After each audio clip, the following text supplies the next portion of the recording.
1 யோவான் 1வது அதிகாரம் 5வது வசனம் இப்படியாக சொல்கிறது, தேவன் ஒளியாய் இருக்கிறார், அவரில் எவ்வளவேனும் இருள் இல்லை. நம்ம ஆராதிக்கிற தேவன் ஒளியாய் இருக்கிற தேவன்.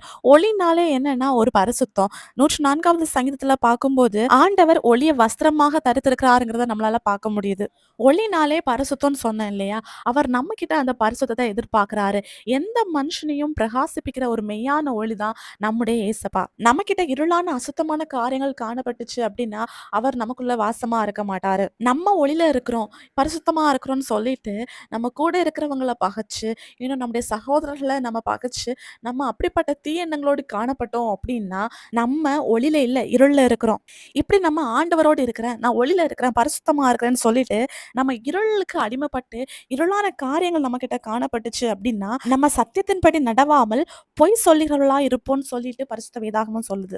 நம்முடைய ஆண்டவர் பரிசுத்தமா இருக்கிறது போல நம்மளும் பரிசுத்தம் உள்ளவர்களா காணப்படணும். அது மட்டும் இல்ல, ஏசப்பா ஒளியில இருக்கிறது போல நம்மளும் அந்த ஒளியில நடக்கணும். இன்னைக்கு ஏசப்பா கிட்ட இந்த கிருபையை கேட்போம். ஏசப்பா, இருளான காரியங்களுக்கு என்ன விலக்கி ஒளியில நடக்க வேண்டிய கிருபையை தாங்க. இப்படி நம்ம ஜெபிக்கும் போது ஒளியில நடக்க வேண்டிய கிருபையை ஏசப்பா நமக்கு தருவாங்க. விசுவாசிங்க, அற்புதங்களை எதிர்பாருங்க. இயேசு கிறிஸ்துவின் நாமத்தில் ஆமென்.